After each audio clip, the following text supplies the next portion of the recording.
Hello, everybody. Thank you so much for joining us at our Lifeforms of Legends panel here at Legacy Expo. This panel is brought to you by two really cool organizations. This is brought to you by Cosplay for Science. That is the organization that I co-founded. We are a group of scientists and cosplayers who like to make connections between pop culture and science fiction. And our collaborators are Star Warsologies. That's us. We have a podcast about science and Star Wars. We, every month, interview a different scientist about how their field of study overlaps in Star Wars, or if they were an in-world scientist, you know, what would they be studying and how would they be studying it? So, yeah, come give us a listen. Yeah. It's a great podcast, not just because I've been on it. But if you do want to listen, there's a great episode about the Trench of Naboo that I was on. So today we are really excited. We are going to be talking about some of the life forms of legends, some of our favorite creatures from a galaxy far, far away. We're going to talk about why we like them, a little bit about the science and their inspirations in it, and it's going to be really fun, and hopefully all of you will have a deeper connection to the living force after this. So let's meet some of our really great panelists we have today. Why don't we start with you, Melissa? Yeah, I'm Melissa Miller. I'm a scientist at Scripps Institute of Oceanography down in San Diego. I also help run Nerd Night down in San Diego. There's lots of them around LA as well. That's just like a fun way to learn more about science in informal places. And I just love talking about pop culture and science. I worked at Nerdist for a while, doing a lot of articles about, you know, anything you can talk about in pop culture and science, so always happy to nerd out about that. And my name is James Floyd. Melissa didn't mention that she also writes for Star Wars Insider magazine, as do I. I've also written for StarWars.com. I would call myself maybe science adjacent. I'm a big supporter of science and some science communication, but I'm not actually a scientist. I don't know. Can I pretend to be one? Everyone, if you're interested in science, okay, and science mind, you're a scientist. All right. And I am also the author of Star Wars crossword puzzles and other word games from a galaxy far, far away, now available at Mysterious Galaxy. And yeah, that's me. Corinna Bechko. I'm an author of, well, I've written Star Wars Legacy and a bunch of other things. The Expanse, it's an Avatar, but they're all comics. So I've written a lot of things that deal with science fiction, but often have creatures in them. So most recently, The Space Between and Blood Type. And I'm also a fossil preparator and part-time fossil librarian, quote unquote, at the Natural History Museum, which just means I assist with the collections sometimes. And my name is Gabriel Santos. I'm a paleontologist in my day job at the Raymond Elf Museum of Paleontology in Claremont. I am also the director of visitor engagement and education there. So a lot of what I do now is focusing on how to tell these really cool stories in natural history. I'm a National Geographic Grosvenor Teacher Fellow, and I'm also co-host of a really cool show on YouTube called PBS Eons. Have you ever heard of it? It's a great show where we tell stories from deep time. So please like and subscribe, especially now, because PBS shows really need help. So, like I said, all of us here are really, really big fans of Star Wars. We all have really cool connections to science, and so we're going to talk about some of our favorite creatures and kind of we'll see what we all have in common and kind of what we all think about some of these creatures. So I'm going to go ahead and get started. We'll talk about one of my favorite Star Wars creatures from Legends, and that's the Ysalamiri. Has anybody heard of this little weirdo before? Okay, good. So if you haven't heard of it before, the Ysalamiri is this really, really cool reptilian creature, or kind of amphibian-y creature, and they were made popular because Grand Admiral Thrawn loved them for this unique ability that they had. They had the ability to essentially repel the Force in a bubble around them. So he would wear it, and he would be like, "Come get me, Jedi, I dare you." And they couldn't do anything to him when he had it on. Now, in universe, the Ysalamiri, they don't actually repel the Force. What they're able to do in their bubble is they've adapted a way to prevent people from communicating to the Force. And it evolved as an adaptation on their planet because their main hunter were Force sensitive. So they use the Force to hunt other creatures. So it was a really cool play on the evolutionary arms race in a galaxy far, far away. And that's why I really, really fell in love with these creatures when I first read about them. And of course, they look very reptilian, and I love, obviously, reptiles and dinosaurs and things like that. Now, for real world inspirations, they look very reptilian, but we don't have any creatures on our planet that I know of that are able to create like a force bubble around them. But there are some cool connections there, because on our planet, some salamanders and some other creatures are able to use what's called electroreception. So they're able to feel the electricity that other creatures give off around them. So in a sense, they're sort of using the force around them to sense and navigate the world around them. So that's why I really love them. What do you guys think about the Usilamiris? How big were they in the like, was Theron wearing them like a monitor lizard, or like was it a pocket size? It looked kind of like a scarf, like that size. Yeah, that's if what I I was recall. thinking. Okay. Originally, he had them on a nutrient frame that he would have to wear. So it was like more like a backpack. And one of the things with them was that they would drill into the wood of the trees. And so before they started creating images of them, I always pictured them more like sloths that would bore into the wood of the tree. And so he had to basically wear part of a tree on his back so that they would stay on it. And so like when they first came out as looking like salamanders, which, you know, is salamiri, the sala part sounds there, I was like, they look more like slugs. I imagined a little more furriness to them. Okay. But, you know, things evolve. Well, I mean, it's interesting, the connection with salamanders and fire, the legendary, which is really just because if you burnt up a piece of wood, the salamanders hop out of there because they don't want to be in the fire. But I think that's an interesting cross with how this would work with the forest. I kind of think of it like that. Yeah, that's awesome. There's so many really cool connections from our planet and a galaxy far, far away. Another one of mine are the Thranta, R.I.P. Yes. Well, mostly. Some did survive. But I thought they were really cool. So for me personally, I love the Thranta because, you know, they're described as these big, giant flying creatures on Alderaan where they, you know, all the Alderaanians could ride on them. They are able to fly in their atmosphere because they're the denser atmosphere, as well as them being able to produce gas within their bodies, and they also feed on Tibanna gas. I produce gas in my body. Can you fly though? Haven't tried it. Haven't tried. Working on it. Yeah. But the Thrantas for me were just super cool for that reason. But the other reason is because when I did paleontology, I studied marine creatures. I studied the evolution of marine creatures, specifically whales. And the Thranta combined two elements of two of my favorite sea creatures, manta rays and baleen whales, just based off of sheer size and a little bit of the visual language for their heads, and then the way that their bodies are combined from manta rays. Two really beautiful, majestic giants of the ocean, and they combine them together to create these majestic giants of the skies of Alderaan. What do you guys think? Is this also the one that, like on Camino or whatever, goes from air to ocean, or is that something different? Those are Iowas, but I was okay, but there's very, definitely something very similar similar. going Yeah. on in the sort of shape of them at least. Yeah, so I tried to look that up if they were distinct species, or if Iowa was the name that the Kaminoans call them, but Right. there was no like actual distinction between the two. But there's definitely some similarities or whatever. Definitely. Some, you know, whether or not they evolved similarly or split at some point or whatever. And those ones always amaze me because they could just seamlessly, you know, go from the water and then launch into the air. But I thought it was a cool example of this thing called convergent evolution in the galaxy, where two unrelated creatures evolve very similar body plans for living in the same environment. And as a nerd, I see that, I'm like, oh yeah, convergent evolution, love it. can you put back the other slide on them? That do they have feet?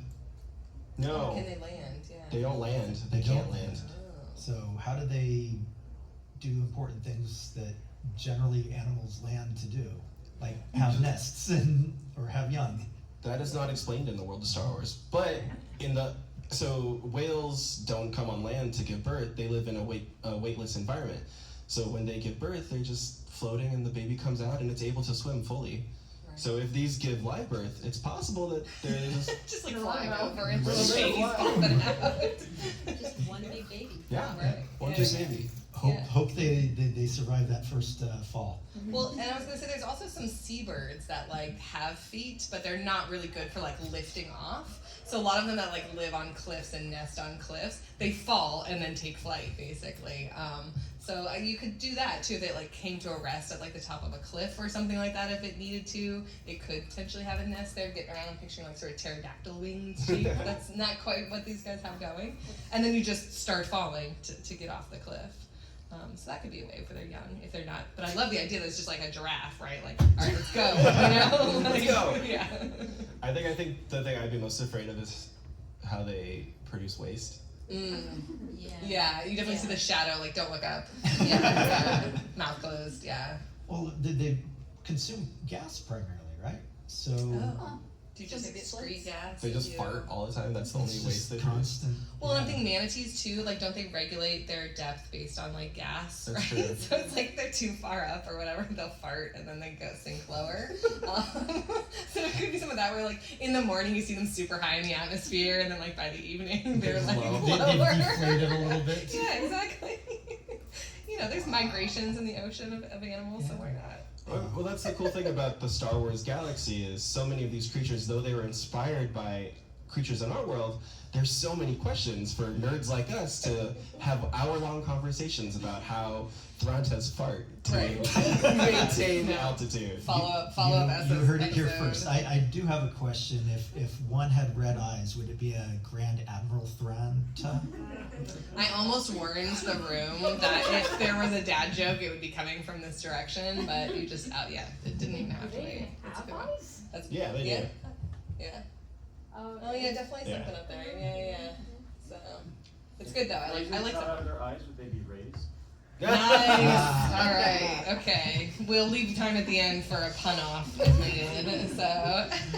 All right, so those are some of my favorite animals. Next up, we've got the Dianoga, Corinna. So, going into another, something that's obviously kind of like an octopus and kind of like a squid. But I think this guy I love. Well, I guess it's a her, right? It's actually she, and she does have a name. But Ami. This is the one that's on the Yeah. Death Star. The one that's on the desk. Yeah. So obviously they are smarter than you'd think. They don't look like they would be, but she knows when it's time to get out of there. But apparently they also can communicate and are sometimes eaten. But apparently they have horrible blood parasites that you have to avoid. So consume with caution. But that all leads into a thing that's common here is we do use octopus and cephalopods as food sources on Earth, but they're actually really cool and do a lot of things better than humans do. For instance, they don't have a blind spot in that great big eye. I think it's interesting that the eye for her is so huge because there actually are very huge eyes on squid, especially like deep sea squid. But a lot of them live a lot more shallow water, which makes sense for her in the trash compactor there in the very shallow water.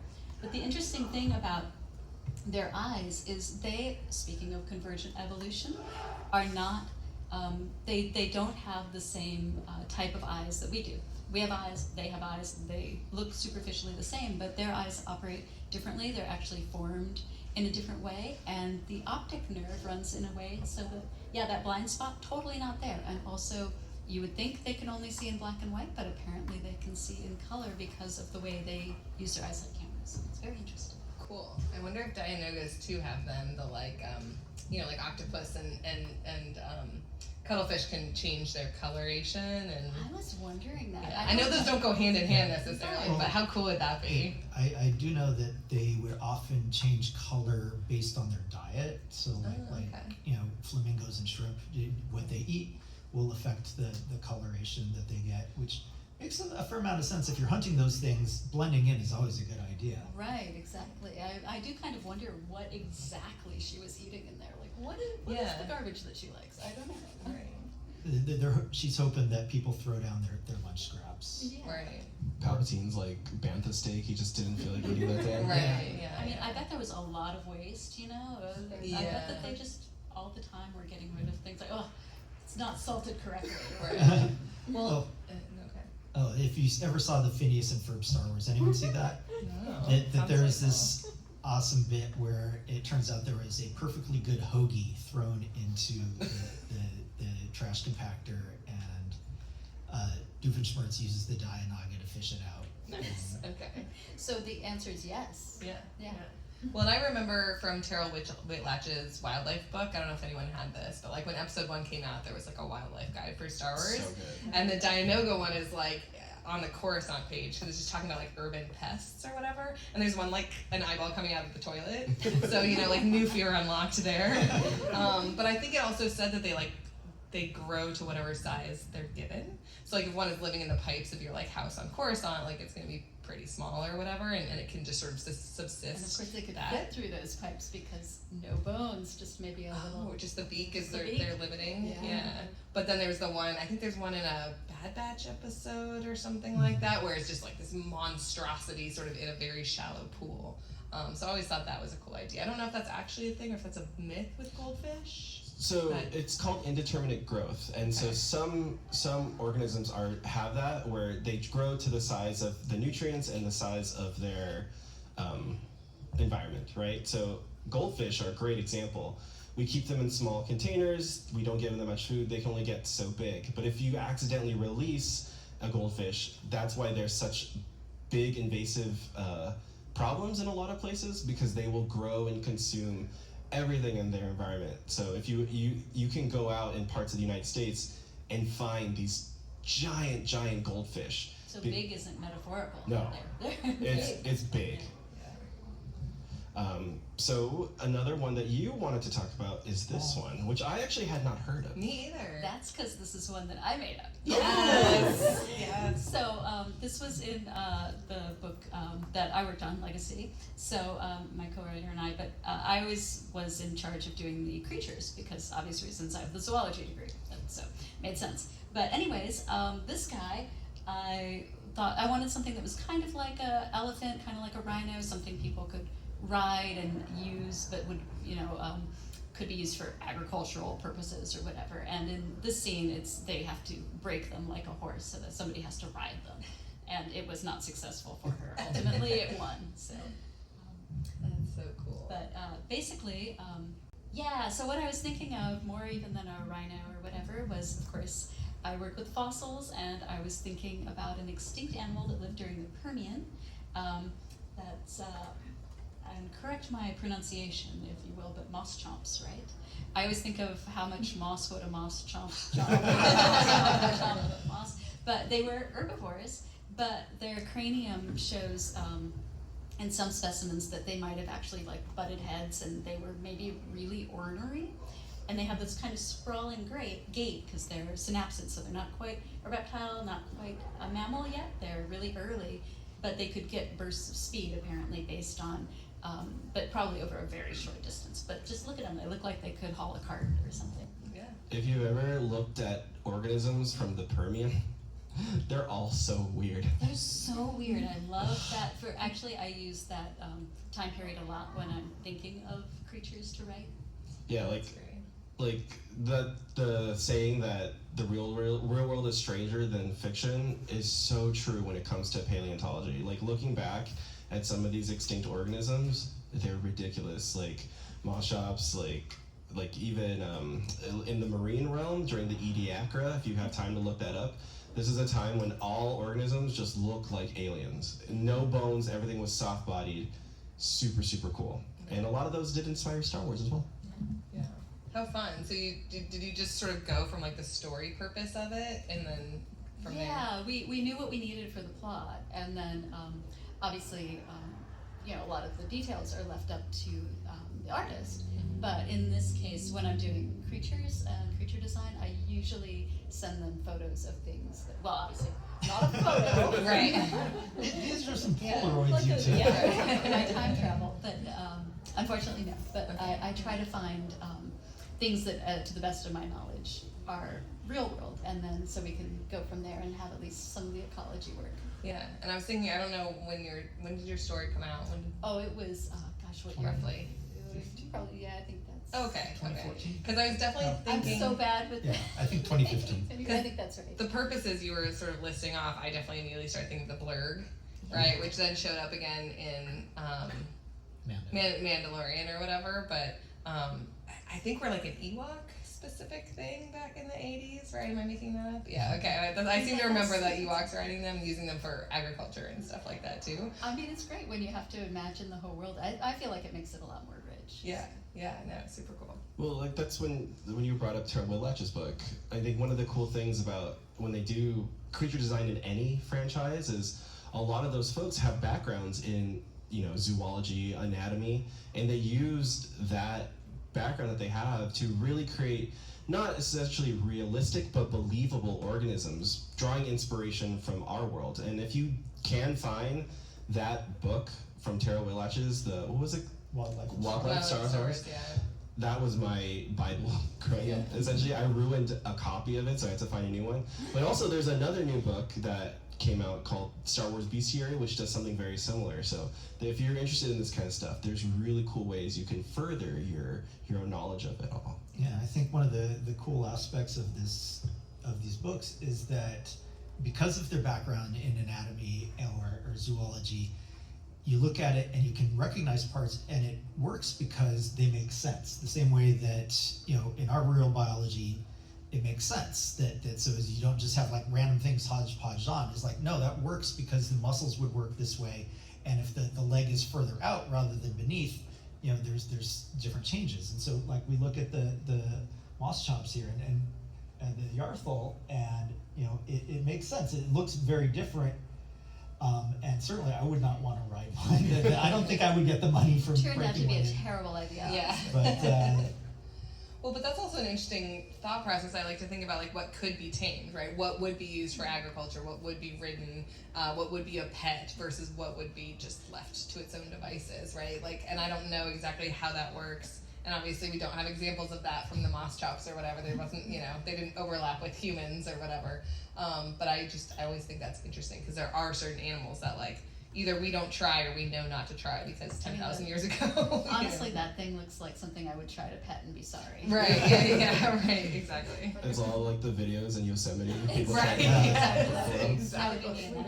well, I could see you going Right. to Most Chompsley to.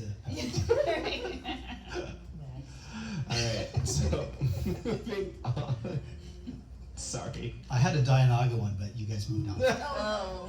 Okay, Melissa, you chose this one specifically. Let's see. Oh yeah. Okay. So I mean, most people know the Rancor, but for me, this is my entry into the world of overthinking Star Wars, which, you know, sounds like a curse. It sometimes is, but also a huge part of my personality is in Return of the Jedi. They didn't, you know, George Lucas didn't need to put a scene in there of a dude crying, right, when the Rancor wins. It's clearly this hero's moment for Luke. And all I can think about is, like, this poor guy, right? He comes in, he sobs, he's this big, strong man, or I was like, what's going on there? And so, you know, my favorite part, and you know, I was a kid, the most impactful part of the extended universe are these, like, tales from, and especially the tales from Jabba's palace. Because the very first story is the tale of the Rancor Keeper. And I think it's called like A Boy and His, I should know this off the top of my head. But it's the story of how this happened. And, you know, the Rancor came, was a gift or whatever for Almighty Jabba. But they were friends, you know, he was the one who was in charge of it. They would, you know, escape and go on runs and stuff together off in Tatooine. And they were about to escape, right, from the evil clutches of Jabba, who didn't take care of him and fed him all these, you know, riffraff and stuff like this. They were escaping an hour later, right? Their ship was coming to take them off world and you know, release them. And so What? yeah, No. sorry. But like, so I read that, it was like 10 years old when Tales from Jabba's Palace came out. I read that and I was like, oh god. So now I sob like the Rancor Keeper every time I watch Return of the Jedi. They were about to escape, and then Well, I'm gonna cry. right, you know, just had to Stupid kill punk him. riffraff. Right, exactly. So the Rancor to me is a really impactful one. It really got me into thinking, and it really points out this whole world, especially Jabba's palace. Right, there's so many cool species and stuff in there. So then also Terrell Witch, and here's the cover of the wildlife guide we keep referring to. Highly recommend getting yourself a copy. But she has this whole page on Rancor, and so talking about their being from the planet Dathomir with the witches, and so there being this bond between Rancors as like a mount and the witches and stuff like that. So I love that mythology. I'm hoping we get to see that at some point still in Star Wars. But there's one of it carrying young up in the top right corner. I don't know if you can see, but there's one sort of underneath it and one on top of it. It's young. So thinking about the mother Rancor here, and I think it says on there even like does not suckle, and I'm like, says who? Like, what scientist is like out there with binoculars, like watching them all day, being like, oh, they don't suckle. Maybe it shows that, you know, maybe they get down and they do a little hunting or eating, you know, the scraps from mom or something like that. But I was like, you can never be sure. So I think, the next one I have is some similar sort of ones, like a manatee. They do suckle, those are mammals.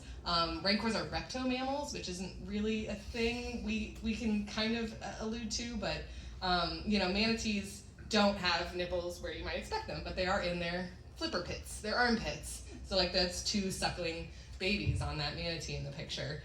So maybe rancors have nipples you just can't find. There's also animals with pouches, like echidnas and stuff like that have excrete milk inside of their pouch. So they're sort of, early mammals. And then pangolins are so cute, so I just love the pangolin riding on its mom and stuff like that. So just all sorts of little influences, and for some reason that rancor with the babies on it just really stuck with me. I remember this page and like looking at it all the time because the rancor was just scary when I first watched it, and then when I saw this page, I was like, that's an animal from the world, and it really, like you said, it just started one of my overthinking of Star Wars. Where I'm like, okay. So they can have 2 pairs of young at a time. Do they lay eggs? Is it live birth? Right. Like, are there is it scales that they have, like the pangolin, or is it like, there's so many cool questions that they did when creating the rancor that they didn't need to. Right. But this art was like, no, I'm gonna give you art. Right. And Terrell got to really decide some of these things, and same with the bestiary. When they were writing that and illustrating it, they looked at the guide from Terrell and the stories and the legends, and kind of got to decide what to bring into it and make real. And it's just, what a cool job. I don't know, going back to the suckling, you mentioned the echidna, but like platypus, they don't have specific nipples. It's just kind of exuded everywhere from their body, so you couldn't tell if they're suckling. If they're just hanging out on the skin and just like, right, you would never know. That's so a really good point. Yeah, echidnas and platypus are part of a group called Monotreme, so they're a really, really far branch of early mammal, and they still lay eggs, and then that's why they're kind of like that. They also have in between kind of thing. So with reptomammals, it's like, okay, so some things about reptiles could be true, something about mammals. But I sort of thought of monotremes as those early sort of proto-mammals almost, as being maybe a good example. Well, the moss shops is sort of like that reptomammal lineage. Yeah. Right, exactly. Like those early synapsid guys are, who knows what, I guess they laid eggs, but I don't know if we know. I don't think we know fully about what they did. Yeah. So rancor more than just, scary monster. But now that I know that, I'm sorry if I ruin it. Go Retails from Jabba's Palace is amazing, but that story in particular, it makes it really hard to watch that sequence. Okay, Melissa, you chose this next group of organisms, which also I had never really heard of before. Where did you find this? Child of the 80s, baby! I loved the Ewok TV show as a kid. So watched it all the time, loved it, watched it over and over again. So I was like, I want to include something from that in this. And so I was going back and watching it. The life of Endor is, has this amazing potential, right? Like the forest and all of that. The Ewoks are always getting into hijinks and always meeting cool species. So there's this one episode, and I didn't actually know, I chose this one out of all the options because it's actually in a 2013, I guess, story by Abel Pena. So like, he also clearly must have watched Ewoks and been like, how can I work this in? So he's the one who named it, I think. I don't know what to do with this. In the show, it's called Dandelion Warriors, which I remember thinking like, what they called a dandelion? That's very specific to Earth. But, and maybe that's like the name, because when they throw these quills, so these dandelion-looking things, you can see them on the top picture there, they look just like plants. But, as soon as you step foot into their territory, they throw their quills at you they literally just like headbang, and it goes, so I was thinking maybe it's the noise of like, or something like that is how they got named. I like that. Yeah, that's my guess. I don't actually know. If Abel is here, maybe I'll go ask him, right? But so I want to pull these in just because they're so funny to me. This is like a 10-minute walk from their village, like very dangerous for small children to just wander around this meadow. They're very territorial, obviously. Upon watching it this week, I really like that these plant-animal sort of hybrids have a modesty cloth around their midsection, just in case we needed to worry about that. But so it got me thinking about quills. If you know about porcupines, you might think they can throw their quills. That's actually a myth.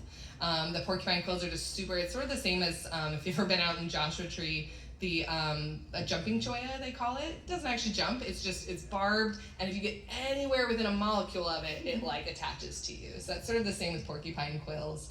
Can be very unfortunate, obviously, if you get any of those in you, but just, and then also thinking about urchins, right, because there's sort of the spines and urchins. Urchins are really cool to look at close up if you've ever done it, because they have the spines, but then they also have 2 feet that stick out, and that's like what they use to walk and stuff. So I was thinking about those animals, and then also just the sort of camouflage of it all. Like, there are animals that blend in to look like plants. Obviously, I put up leaf insects. There's some butterflies that do that, right, when their like closed wings look just like leaves. What else did I put up there? Oh, the one on the bottom left, maybe you can't even tell. There's 2 birds in that picture. They're called tawny frogmouse in the wilds of Australia, and they literally are colored and stand as if they're like a cut off part of a branch. And I want to see one someday so bad. They're wild. They look alien when you see them in person. Yeah. It's a weird dinosaur. Well, maybe you have seen them and just never Right, noticed. exactly. Could have walked right by a whole bunch. But yeah, so it's not just insects, because I think insects come to mind, stick insects and those sorts of things. And then also sea dragons and pipefish and stuff like that in the ocean. I've been like snorkeling in Australia and been told you're probably looking at sea dragons right now, and just everything is, and it's all flowing in exactly the right way that you'd like never be able to spot one. So I was just thinking about that sort of camouflage too. Like I'm not here, So it could be what they're going for defensively, and then but if someone gets in their space, they obviously also have an offense. Well, that makes me wonder, like, are there also plants that look like these dandelion things so that they could just hide among them and becomes even better camouflage? And just like, oh, some of them stood up and threw spines at me, whereas the other ones are tasty because they're like little plants, like little eating dandelions. Those cheaters. Right. Right. But that's a cool phenomenon we see in our world called mimicry. So a lot of organisms will evolve to look like something else. And there's different kinds. I'm not going to get into the names of the mimicry, but like you have the ones that mimic to hide to catch food, and you have the ones that mimic to avoid being food, right? So there's a lot of different of those things. So like one of my favorite examples, there's like these things called orchid mantises, and they're praying mantises, and they've evolved to look just like the orchids that they hide on. And if you're not even paying attention, you will never see it. And as soon as the prey gets too close, you're like, bam, too late. And it's such a wonderful evolution that they look so much like an orchid flower. Yeah, well, I really like the idea that maybe then some plants grew to look like these, right? Because they're like, well, no one messes with these dandelion warriors because they don't want to get, stabbed or whatever. So if we, mimic something, then, because I think that there's some like that where there's, orange and blue are sort of the like, danger, don't eat me. And so some butterflies and stuff are like, I'm orange and blue, you better not eat me, even if they're like not toxic. There are plants that have evolved their flowers to look like insects to avoid being eaten also. Okay. Yeah. Wow. I mean, it's a wild place out there. Evolution's wild. I really feel like you could get away for a long time. I got to interview with Star Wars Insider. I got to interview a concept artist who just said that when he ran out of ideas for creatures, he watched like a David Attenborough deep sea special and was like, "Oh, okay, the tank is full again. I got lots of weird ideas." Well, that was Jake Blunt Davis. Yeah. He actually said it's really hard to come up with the fish for The Last Jedi because real world fish are so alien in themselves. He's like, I got to make something that's not a copy of one that we already have on Earth. Right, you just like draw something like, nope, that's a blobfish. You draw something else like, nope, that's that weird telescope-headed one. It's like, he said he just kept drawing eyes. He was like, a lot of things at least come in even sets. So he's like, if you put 3 or 5 eyes on something, then it's an alien. But like, he literally had to get that specific because just life on Earth is so weird already. Unless you're in the Ediacaran, where we have tri-lobed organisms. Do you? Yeah. Okay, there you go. I'll So have to tell him about the Ediacaran. Tell me more. Well, like, so most organisms, we're split down the middle, right? And we have symmetry on both sides. But in the Ediacaran, you had an organism called Tribrachidium, which had 3-lobed symmetry. So it's got 3 portions of it that you could cut into like a pie. It was super cool. I can't even really describe it well, just if you have time to look it up. But yeah, again, the real world is stranger than any fiction you can come up with. Well, that just reminds me, there's these tripod beings in Children of the Jedi. They're aboard the Eye of Palpatine, that they are like little tripod things, and so it's like they've got that trilateral symmetry. I already lost what I was saying. Tribranchial. All of those sound fine. I haven't had lunch yet, sorry. Right, yeah. Corinna, when you were creating the Yarthel, right, was there other things that you were thinking about creating in that kind of vein for your comic? Yeah, I mean, we actually ended up with a bunch of different things. There was like a sort of giant spider thing that ate, it was a planet where it rained glass.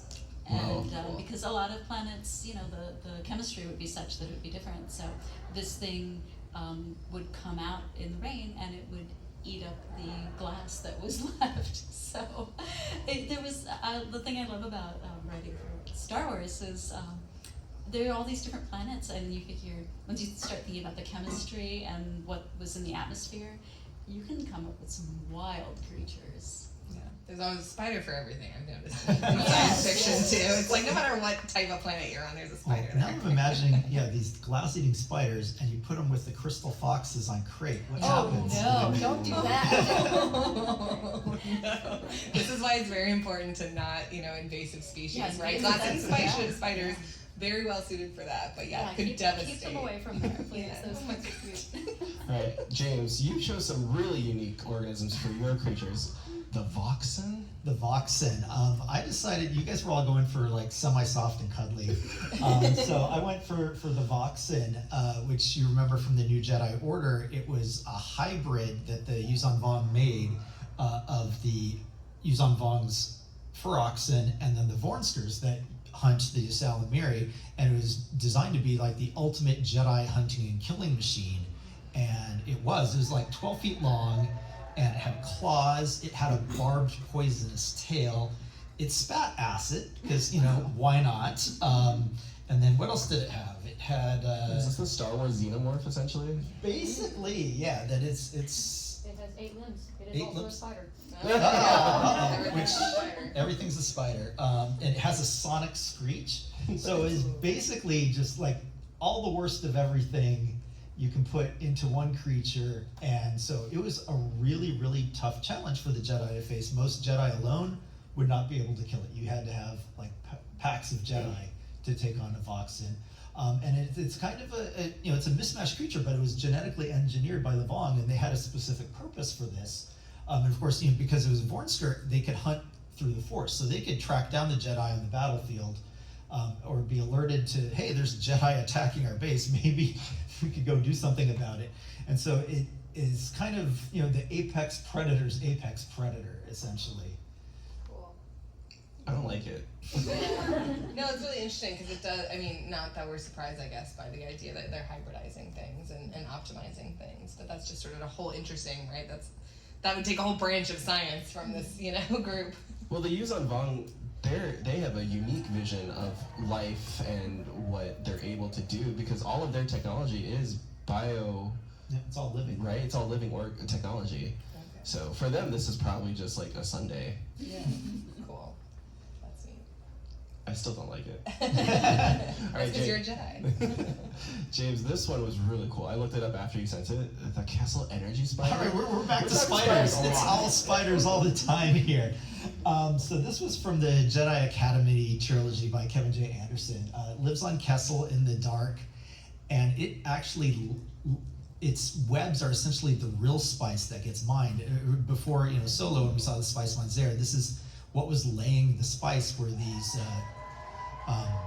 spiders, and there were these little bouncing light beings that were in there that the spiders would hunt. And so I think they were called bouncers or bounders or something. But yeah, the spiders would be out in the dark and then be like, oh, hey, there's a little light thing. I'll go chase it and eat it. Because why not? And so that's why they're called energy spiders. They're basically eating little energy beings and processing that energy and turning it into a highly addictive substance. But again, spiders crawling around in the dark, because who doesn't love that in Star Wars? They have 14 legs. Yeah, I would say that's a lot of legs, and some of them look like they have like machetes on them or something. Like, what's going on here? Well, it helps when you're in tunnels to just be able to reach anywhere. That why reach on 2 surfaces when you can grab everything.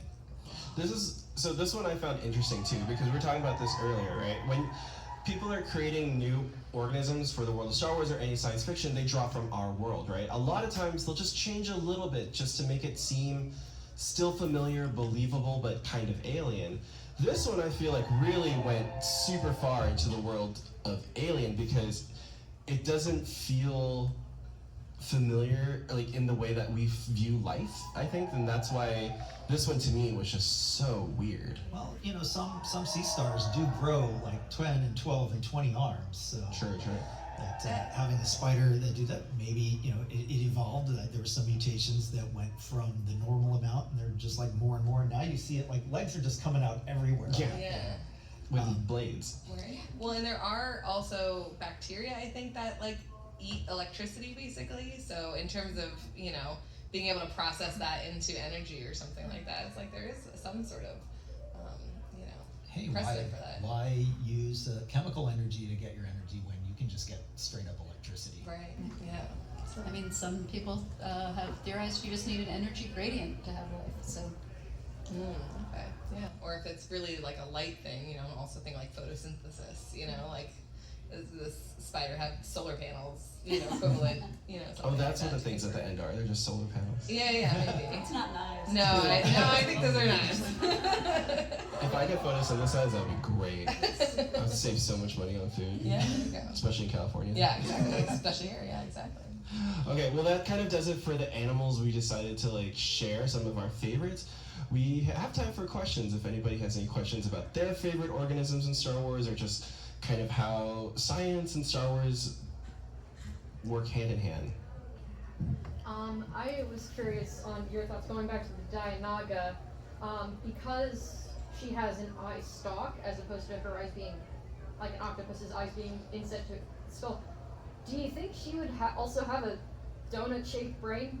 Because that's like what helps with the adaptation of their eyes, because it connects to their brain in a way that. That's so funny because when I was thinking about what's my favorite animal, that's the first thing I thought about this was where is her brain because of that donut brain. Right. And it's an interesting question. I know it's not a Earth cephalopod, so maybe. What do you think?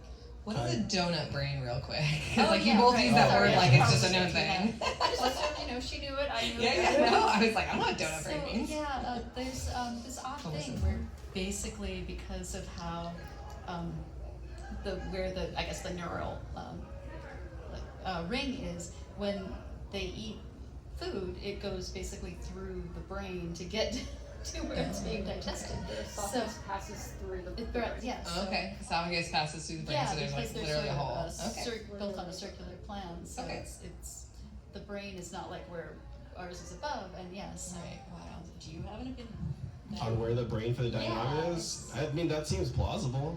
I mean, looking at it, it's got radial symmetry, so that means it's just it's the same across if you split into different sections. And the mouth is down. It's on the underneath, like the so- octopuses as well. So it's possible. I mean, it would make sense if it's got that radial symmetry and it's trying to send Right. out and control all of its arms, not tentacles. Tentacles are very different than That's ours. right. That's right. That's a good point.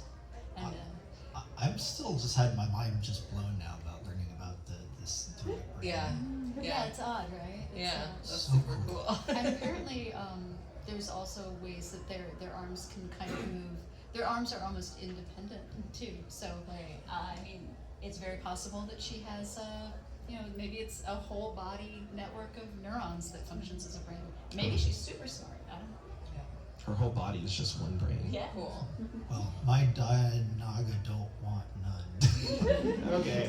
You're like, okay. He did threaten that if he had one and we came back We to have that. time for one more question if anybody has one. We'll also be at our booth after this, so if you have any more questions about Star Wars science, we'll be there, and I've got some specimens to show you. You were talking about evolution and selected traits that have been selected down by natural selection stuff. I'm going to put you on the spot. How the hell does anything evolve into a hut? Yeah. Well, okay, so if we think about it, first of all, Null Hutta, right? From what we've seen in canon at least, it's the swampy, not very, nice environment. So they need to have some way of storing nutrients whenever they can get it. So that's probably where they have their big fat bodies. It's a muddy, swampy area where we see the huts, so not great for standing on. Feet, right? Right, Yeah. not feet, but Right. having a slithering body to distribute the weight very evenly across, and possibly swimming. Have we seen a hut swim? I don't want to see that. Yeah, I'm not asking for it, but Yeah. yeah. I feel like there interesting. is a hut that swims in one of the earlier legacy books that I didn't work. Yeah? I Okay. think there's one at like Yeah. a beach. I'm pretty I don't sure. want to see that either. But They have huge Oh, back what was bodies, a they cute- probably be pretty buoyant. A cute little hutlet swimming. That'd be cute. I was gonna Like say, that. I was gonna say, we do at least see young huts, so we know that they have a similar shape their whole sort of life cycle. Because at first I was wondering how different they might be when they're young, but that we've seen that, so we don't have that to compare it to. So, you know, we can go on and on about how the possibilities combine with the environment, but I don't think anything so far that we've seen in the world of Star Wars is in the world of impossibility. Maybe improbable for some of them, but a lot of these things do have their connections in the real world. So there's really great. And other slugs and stuff like that. I'm trying to think like banana slugs. Banana They don't have slugs. like a face though. So there's certainly differences in, yeah, you gotta mash two things together. I just can't think what the top I'm- part of a I'm, hut I'm would be. thinking that it might have started off as something with more limbs, and then eventually evolved like the way that there are legless lizards, which look like snakes, but they're actually lizards, but just they've evolved to lose their limbs. And so maybe you need the front ones for grabbing food, and at some point you get so big that it's like you can only grab food that's like there and there. Like their mental structure, which is why Jedi mind tricks don't work on them, was that they have a kind of a different neural system, and that so it could be again like the octopus things where they have kind of separated, almost slightly redundant systems. This is why scientists love Star Wars. Yeah, we're gonna keep thinking about this one at the Cosplay for Yeah. Science Star Warsologies. Booth C, by the way. Okay, well, thank you all so much for joining us today. This was really fun. Just to let you all know, we've got some other cool Star Wars and nerdy things coming up. LA Comic-Con, which is in 2 weeks, we're doing a panel together called Star Wars Critters. We're very similar talking about this. We've got some really cool experts on that one. And then we also have our Nerd Night LA Comic-Con panel that we're doing. We've got scientists talking about some really cool, fun, nerdy things in cosplay. We also have an event outside of Comic-Con that you need a badge for. It's our Mixer for Science-Minded Geeks at Audiograph Beer Company. That's on Saturday night starting at 6 o'clock. And it's a free event. You don't need a badge to go in, and we're going to have a bunch of scientists and nerds there just talking about stuff that we were doing here. Yes. You can ask some questions, have a cool beer, and just nerd out with a bunch of really fun people in cosplay all night. So thank you all so much for joining us again. We're Cosplay for Science, Star Warsologies. You can find us online, and we'll be in the exhibit hall.